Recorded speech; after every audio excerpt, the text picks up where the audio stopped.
What is going on, everyone? It's your guy, Cole Jackson, back with another episode of the WTFlock Postgame Show, where we'll be giving you instant analysis and breakdown of the crushing, shocking, painful loss, 20-19 to the Pittsburgh Steelers, one that came with a crazy ending, as so many games have this year. If you're enjoying these breakdowns, instant analysis, click the like button, hit subscribe so you can find your way back for more. We'd like to say a huge thank you to the sponsors of the What the Flock postgame show. It's our guys and gals over at Lee's Pint and Shell, located right in the heart of Baltimore. Lee's is your go-to for the game day special. Stop by on game day for $4 32-ounce Bud Light drafts, $15 Michelob Ultra buckets, $12 Modelo and Corona Pony buckets, and $20 White Claw buckets. There's something for everyone. Be sure to check them out. I'll drop the link down below. You guys must be wondering, where's Adam? Great question. Adam's not with us today. It's going to be a solo run, probably be a quicker episode. Just want to give you some initial thoughts. There's a lot to talk about. Let's start with obviously the big thing, the decision to go for two. That drive by Lamar Jackson was, it was classic of this year. He's kind of struggling all game. The offense was struggling all game. And so naturally, they get the ball back and they march 60 yards in a minute 36 and get the score. And then, they decide, let's go for two. And so, this team has so much experience playing in overtime. So it's kind of an interesting dynamic because the decision there may not be, when teams aren't as used to playing in overtime, it's a little bit of a thought process to go for it there. So, I'll give my opinion. I actually like the call. I think they may have been influenced by the fact that the Bengals lost earlier. That gave them a bit of a cushion in the AFC North. So, should that have, with the way this team has been playing lately, should they be just kind of risking it on games? I think that's where the conversation is going to be, was the risk worth it? I think if I'm sitting behind watching what that offense just did, they marched and they were moving the ball. The defense the defense had a heck of a game, and we'll get to them later, but they kind of fell apart on the last drive or I shouldn't even say the last drive. It was most of the last quarter. The Steelers had almost like double the yards in the fourth quarter than they did in quarters 1 to 3. With your offense marching down the field and scoring with ease, and your defense, kind of going from playing so well, which I don't want to get lost. It's not that the defense had a terrible game. It's just kind of that fourth quarter that they had. So I'm thinking, if I'm making the decision there, I don't mind giving it to Lamar Jackson in that situation after what he just did. And the play's wide open. They run that little play action to the left with Andrews running a drag route underneath. And if you go back and watch it, and we'll see it on tape, but if you go back and watch it, Andrews runs that drag purposely low to the goal line. And the reason he's doing that, if people are like, why would they kind of run it where he has to turn and get upfield to get into the end zone? It's because they left that play side edge defender, which was TJ Watt, who was in Lamar Jackson's face. They left him unblocked. So Lamar has to have an angle. If Andrews runs that in the end zone and it's like a throw into the end zone, it's going right into TJ Watt. They ran it a little bit shorter. It was a design play for a situation like this where you're looking for 2 yards. And I thought it was a good call. I thought it was, it's a risky call. I liked it though. I liked it in the context of, my defense is getting beat up. My offense just ran through it. And the reason I say that is because when you get into overtime, it could be just whoever wins the coin flip, and that offense is going to march down for 6. Would you guys have sat there and been like, I don't trust my offense to go get me 6 in overtime after what that offense just did on that final drive?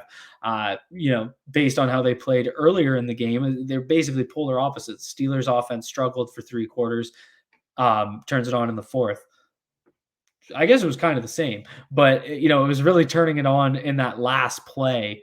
That's the decision, right? Do we risk it with whoever wins the coin flip, or do we just go for it and try and control our own fate? At the end of the day, the Ravens didn't get it. And, they take an L and they moved to 8-4, which sucks. We don't want to be sitting in this spot. It would have been nice to have the 2-game cushion. It was a heck of an opportunity for the Ravens, especially with, this schedule just gets tougher. They got Cleveland next week. Cleveland's coming off a bye. It's in Cleveland. That's a tough game. You lose that, you go down to 8-5. The Bengals win. They're now tied for this top of the AFC North. And that AFC playoff picture, it's getting tight. There's a lot of teams battling. The Steelers are now getting in the mix of it too. So I get it. I get why I personally liked it. That's kind of my reasoning. I just kind of trusted my offense to get it done. And there'll be a lot of talk about Lamar's throw, Andrew's drop. I call it a drop. I think it was there. I think I just paid my tight end that much money. He needs to go make that catch for me, even though it is off his fingertips. And it's off his fingertips because Lamar has to sidearm it around TJ Watt. So when people talk about the play design, that's where the focus will be. Was it a bad idea to leave TJ Watt unblocked and have to throw it around him? It was there. It was there. It was off by a fingertip. So let's get right into the offense. Lamar Jackson struggled mightily throughout most of the game. Sacked 7 times. Offensive line struggled mightily most of the game. Go back to that interception. Drove the field really well. I thought he was making really good decisions on that drive. He hit Freeman on the check down. He hit Latavius Murray on a check down. He was just kind of taking what the defense gave him, which has kind of been the criticism. Lamar was forcing things, pushing things downfield. He didn't on that drive until that 3rd down. And it was funny too, because the 2nd down was like 2nd and 14. And, we called a good play that moved him up. And so, the big issue here is how the Ravens have dealt with the blitz. And I think I'm going to do a little film room on this because it has been a struggle ever since the Dolphins game. Everyone's going to talk about, was this the blueprint? Did that show us the blueprint? At the end of the day, it doesn't really matter. They're struggling against the blitz. The offensive line has had its obvious struggles. You're going to see guys coming unblocked, but that's because the number of pressure defenders is outnumbering the number of guys in protection. And so in those situations, the extra guy, if you have a 6-man rush against a 5-man line, that 6 extra defender, that's on the quarterback. They have to throw hot. They have to know that guy's coming. And on that play, Lamar decided to backpedal, and he had Hollywood Brown on a drag route, and that's got to be his hot throw.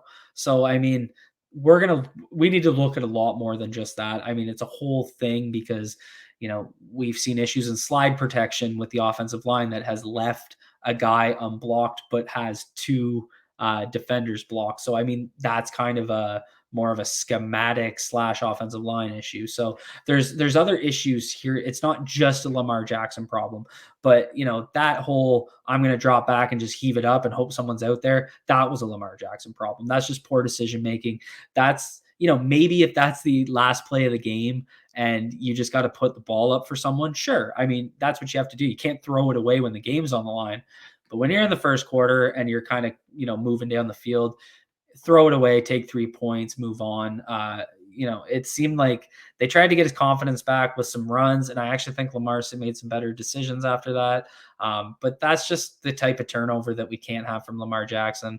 And he did have that fumble on the last drive that he ended up scoring on, but the ball rolled out of bounds before he hit that. I think it was that pass it was a 22-yarder to Hollywood or something, but anyway, Lamar didn't have a great game. That's kind of a few that he struggled a bit, but he did have that last drive, and that's kind of the Lamar Jackson thing when he needs to, it comes down to, can my guy take me down the field and get me a score when I need it? Lamar Jackson is showing that he can do that. It's the consistency throughout the entire game is where we need to see some improvement. And I think that's been the issue, but he is showing you that he can go out and get you that drive when you need it. And I think that shows development. I think it's an aspect of his game that wasn't always there. So that's good. I thought the receivers played pretty well. Mark Andrews did not play well. He had 3 drops.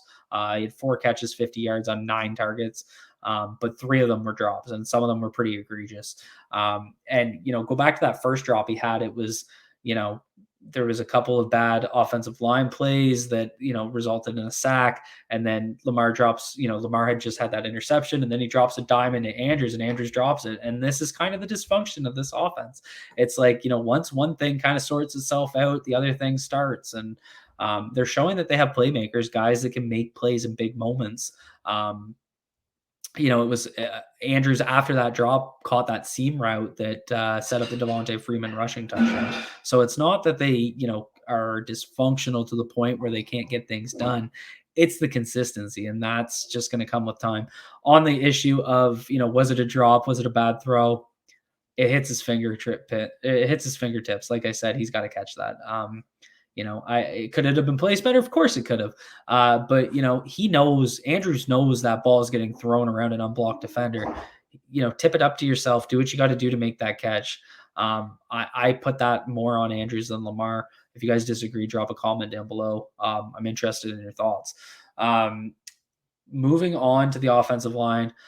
McCary had to come out because of injury. Tyree Phillips looks like trash. That's harsh, but it is what it is. They just don't have the tackle depth. Villanueva is struggling. They have no plan B at left tackle right now. They can't even get their right tackle healthy. They had to cut Cedric Abuge, who was possibly an option to maybe take on right tackle, for Phillips to not have him in the game. We had to waive him because he can't stay healthy. It's just a revolving door out there. Both tackles kind of struggled in this game. Both tackles being Phillips, and Villanueva. It just didn't look good. And that's, was a big part of why there were 7 sacks. Sure, a couple of them were on Lamar, but, Lamar's getting hit like that. That's where the trust issues come from. I thought the interior played okay. Ben Powers looked like he struggled with Cam Hayward, but that's not a surprise. Cam Hayward's a baller. This offensive line needs to be overhauled. So we all know that. Not necessarily a surprise. I think they're going to continue to struggle on the way out. On the defensive side, one guy that stood out was Brandon Williams. He led the team with 11 tackles and 6 solos. They weren't all necessarily, big nose type plays, but I mean, they held their rushing attack to 25 carries, 85 yards, 3.4 average. So I thought the defensive line played pretty well. It was really, the defense played great. They kept them in check. They didn't get a lot going in terms of a pass rush, but it is tough against this offense because the ball just comes out quick. That's just how they do it. I thought Calais Campbell played really well. It was good to see him back. He had a sack and 2 QB hits. So that was good. And the issue was really, what led to the touchdown. There was a couple of one thing that I think we're seeing more and more is teams using the crossing routes against the Ravens man coverage behind those blitzes. And you saw it with Chase Claypool get loose on Averett on a crossing route. And those are just tough to cover. I mean, it's a foot race at that point.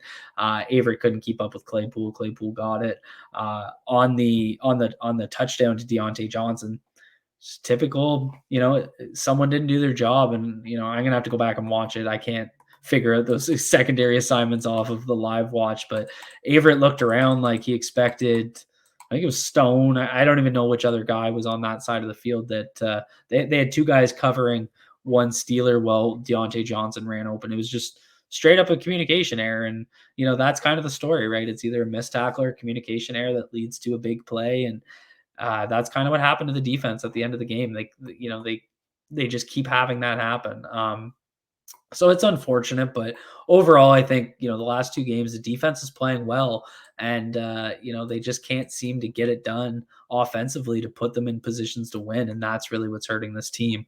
On the special team side, Duvernay's playing so well on his return game is rock solid right now. He had another big 35-yard return on the kick return.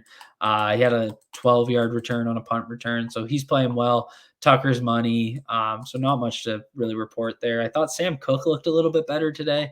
It kind of looked like he was laboring. I don't know if he had some sort of injury, but he had some really bad punts over the last few weeks.